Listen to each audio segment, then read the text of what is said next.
Mereka berkata, cinta yang paling murni adalah cinta seorang ibu. Tak kenal lelah, tanpa syarat, suci bak anugerah ilahi. Namun, bagaimana jika ibu yang sama, yang telah melahirkan 8 anak, setenang rembulan, sesuci aliran sungai itu sendiri, justru menggendong bayinya yang baru lahir dan melangkah tenang ke dalam air, tanpa pernah kembali membawa sang buah hati? Mengapa Gangga, Dewi Sungai Surgawi itu, menenggelamkan 7 dari putra-putranya ke dalam pelukannya sendiri, satu demi satu, tanpa sepatah kata, tanpa setetes air mata penyesalan? Apakah itu kekejaman, ataukah kegilaan, atau ada rahasia lain yang tersembunyi di balik semua itu? Dan bagaimana dengan anak yang ke-8, anak yang tak sanggup ia lepaskan? Mari kita kembali ke awal segala kisah ini, ke pertemuan antara seorang raja dan sang dewi penuh misteri, ke sungai yang menyimpan rahasia jauh lebih dalam dari alirannya, dan ke kelahiran seorang penjaga yang kelak dunia mengenalnya sebagai Bhishma.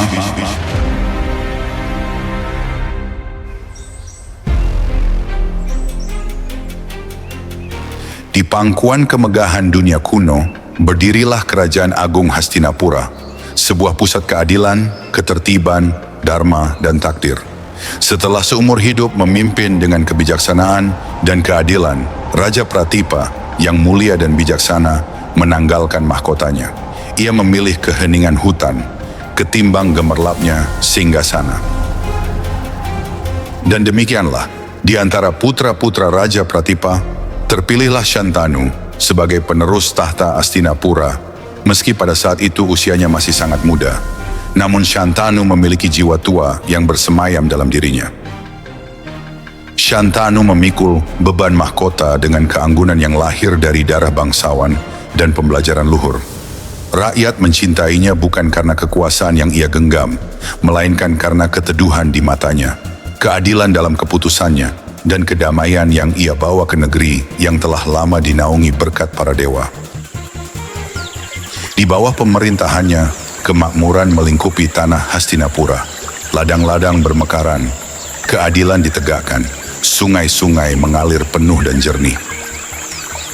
Namun, di balik gemerlap kemegahan kerajaan, sebuah kerinduan diam-diam bergema di dalam hatinya. Sebab meskipun ia memerintah kerajaan yang luas dan kuat, jiwanya tetap mengembari, gelisah. Tak ada permaisuri di sisinya, tak ada anak yang mewarisi namanya. Malam-malam terasa panjang, dan bintang-bintang meski berkilau tak mampu menjawab kegundahan di hatinya. Maka, dimulailah kisah Shantanu, penguasa Hastinapura. Sebuah kisah tentang cinta, hukum, janji, dan takdir. Sebuah kisah yang riaknya kelak akan mengguncang dunia.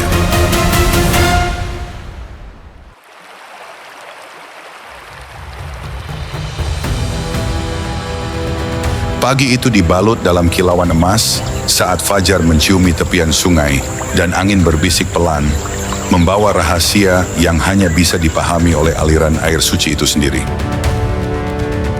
Raja Shantanu mencari ketenangan dari beratnya mahkota, melangkah perlahan di sepanjang tepian berkilau sungai Gangga, di mana langit bertemu bumi dalam keheningan lembut, dan di sanalah ia melihatnya. Di antara kabut dan embun pagi, berdirilah seorang wanita. Ia bukan sekadar cantik. Ia tak berasal dari dunia ini. Kehadirannya sehalus dan setenang aliran sungai di belakangnya.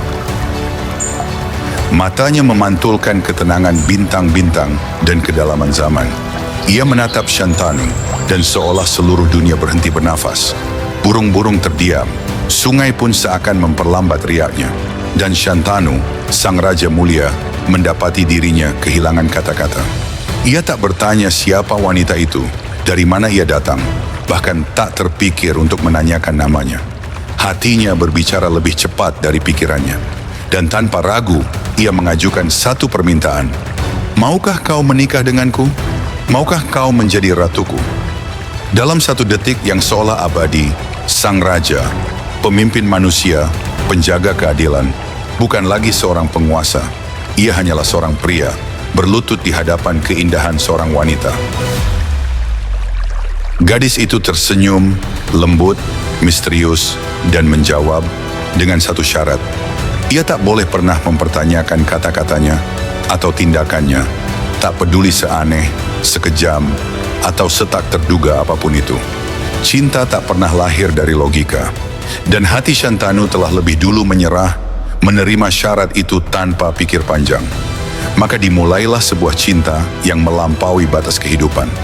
Sebuah persatuan bukan hanya antara pria dan wanita, tetapi antara cinta dan takdir, yang kelak membentuk nasib para raja dan menorehkan luka di hati seorang ayah.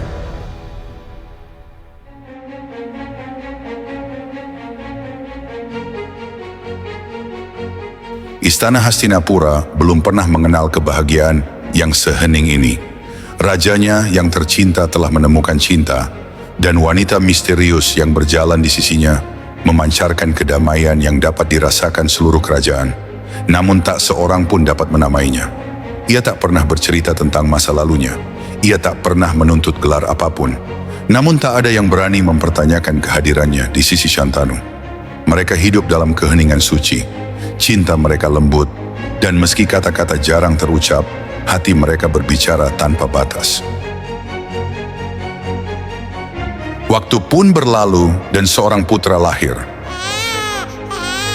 Shantanu menggendong bayi itu seakan menggenggam sepotong jiwanya sendiri dalam bentuk daging dan darah.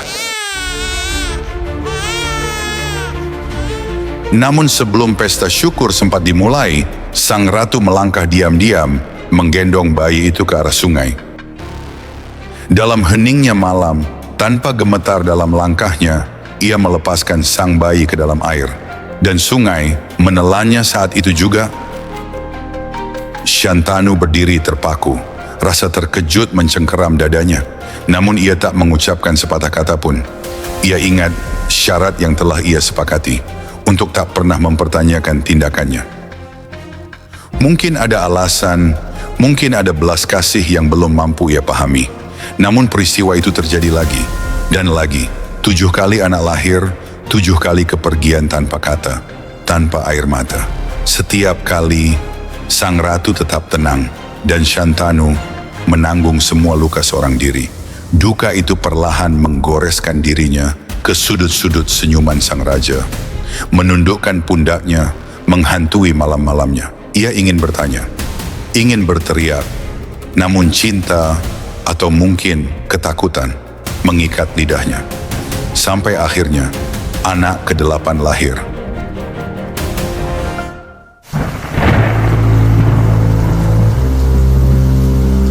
Langit pagi membisu dalam kelabu dan sungai mengalir berat oleh duka. Untuk ke-8 kalinya, sang ratu melangkah menuju sungai, bayi lelaki mungil dalam pelukannya. Ekspresinya tetap setenang selalu. Namun kali ini, Raja Shantanu mengikutinya. Ada sesuatu di dalam dirinya, sesuatu yang selama ini diikat oleh cinta, kepercayaan, dan ketakutan, akhirnya pecah. Suaranya menggema, bergetar, bukan karena amarah, tetapi karena luka yang tak tertahan. Seruan itu membelah kabut pagi, bagai petir membelah langit sunyi. Tahun-tahun bisu meledak keluar lewat matanya. Ia telah melihat, telah membiarkan putra-putranya diambil satu persatu. Dan meski jiwanya menjerit di setiap kehilangan, ia tetap setia pada janjinya. Ia tidak pernah bertanya. Tapi kini, anak ke-8, bayi itu masih ada dalam pelukannya. Dan Shantanu tak lagi mampu diam. Ganga berhenti. Untuk pertama kalinya, ia berbalik menatapnya. Bukan sebagai istri misterius, tetapi sebagai sesuatu yang jauh, jauh lebih agung. Tatapan mereka bertemu. Dan dalam mata itu, Shantanu melihat kedalaman yang tak bisa diukur oleh jiwa manusia. Ia tersenyum, dan akhirnya ia berbicara. Engkau telah memecahkan keheninganmu, wahai rajaku. Maka kini aku pun akan memecahkan keheninganku. Aku bukan sekadar ratumu. Aku adalah Ganga, sungai abadi, buayan penciptaan, arus yang menjahit waktu, dharma, dan takdir. Aku datang kepadamu bukan karena kerinduan, tetapi karena janji. Sebuah sumpah suci yang lahir dari kasih. Anak-anak yang kupersembahkan kepadamu bukanlah anak biasa. Mereka adalah para wasu, 8 makhluk surgawi bersinar penuh kuasa. Suatu hari, karena kesombongan dan keinginan, mereka mencuri sapi suci milik Resi Washishta, makhluk agung yang berkuasa dalam roh. Itu adalah tindakan ceroboh yang digerakkan oleh nafsu. Namun bahkan dewa tak luput dari konsekuensi. Washishta mengutuk mereka. Mereka harus lahir sebagai manusia, merasakan sakitnya kehidupan yang fana. Dalam keputusasaan, mereka datang kepadaku. Mereka tidak memohon pembebasan, tetapi belas kasih. Biarkan kami lahir, wahai ibu, kata mereka. Tapi bebaskan kami dengan segera. Jangan biarkan belenggu dunia membelenggu kami terlalu lama. Aku pun berjanji. Aku memilihmu, Shantanu, karena jiwamu lembut, mulia, layak menjadi ayah duniawi mereka. Aku memasuki hidupmu. Aku melahirkan mereka satu persatu, dan satu persatu aku kembalikan mereka ke air.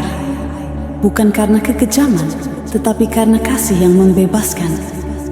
7 telah terbebas, karma mereka telah dibersihkan, jiwa mereka telah terangkat kembali ke dunia para dewa. Namun yang ke-8 ini, dia harus tetap tinggal. Aku akan membawanya bersamaku sebentar, namun aku berjanji, ketika waktunya tiba, aku akan mengembalikannya kepadamu. Sebab takdirnya terikat pada dharma itu sendiri. Ia akan tumbuh menjadi ksatria terbesar pada zamannya. Lebih dari itu, ia akan menjadi pelindung kerajaan yang belum hancur. Kami telah memberinya nama Dewa Brata. Namun kelak, dunia akan mengenalnya sebagai Bhishma. Shantanu berdiri membeku dalam keheningan. Kebenaran menghantamnya, deras seperti gelombang sungai itu sendiri. Kesedihannya berubah menjadi penghormatan. Pertanyaannya lenyap, larut dalam cahaya ilahi yang memancar dari mata sang dewi. Ganga menatapnya untuk terakhir kalinya. Wanita yang ia cintai, dewi yang selama ini ia sembah tanpa sadar. Kemudian, dengan sang bayi masih dalam pelukannya, Ganga melangkah masuk ke dalam air suci. Namun kali ini, ia tidak menenggelamkan sang anak. Ia membawanya untuk membesarkannya di antara para resi, untuk mempersiapkannya menghadapi kehidupan yang telah menantinya. Dan begitu saja, Ganga menghilang, bukan karena kekejaman, tetapi karena tujuan yang lebih tinggi, meninggalkan seorang raja terbungkus dalam keheningan yang lebih dalam dari sebelumnya.